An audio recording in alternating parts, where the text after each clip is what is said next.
Sisi tukaungana na rais wetu na serikali, kila mtu tukasahau kama tuko na tofauti ya kisiasa, tukaweka sheria inasema pesa igawe kulingana na wingi ya watu, isigawiwe miti ama wanyama.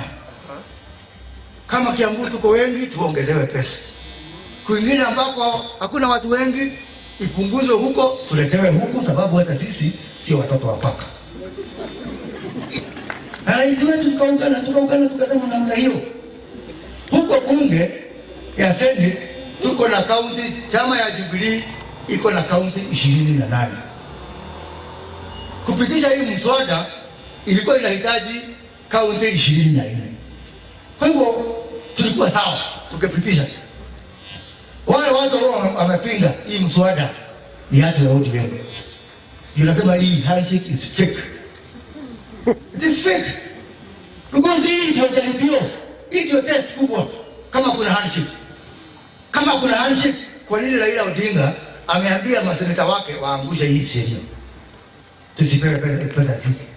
Ni kuonyesha ya kwamba Raila mpango yake ilikuwa sisi tufukuzwe, aachwe na Uhuru, halafu amgeuke. Na nilijua tu atamgeuka. Ndio amenya ndio kamgeuka. Nilijua. Sababu kama kuna proof kama hadi kitafanya kazi, ingekuwa hii sheria ya revenue share. Lakini sasa ameambia Orengo, ameambia yule Malala wa Kakamega, ameambia watu yake yote ya kwamba hii sheria iangushwe.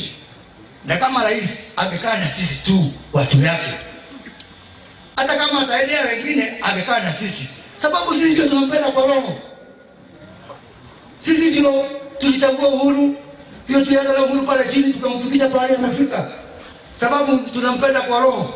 Hata wao wengine ni kumhadaa tu, ni kumdanganya. Wanamdanganya tuko pamoja, lakini mambo yake wanaangusha. Na mimi nashindwa kama ka Formula 2 wameshindwa kusupport rais, na BBI ikikuja hapo ndio atasupport kweli.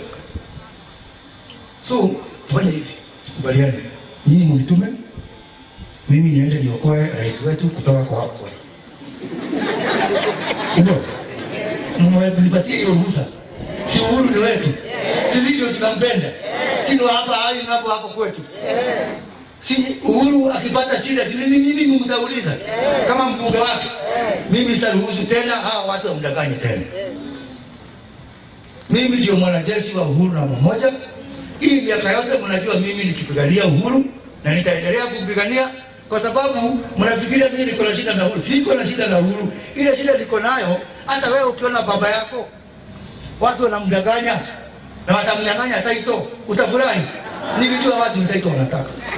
Kumnyang'anya kutoka leo ile kazi la wao mliniambia uende uteletee maendeleo na ukalinde uhuru wetu. Hiyo kazi ya kulinda uhuru itaanza na hiyo bunge, hiyo maneno ya liberation.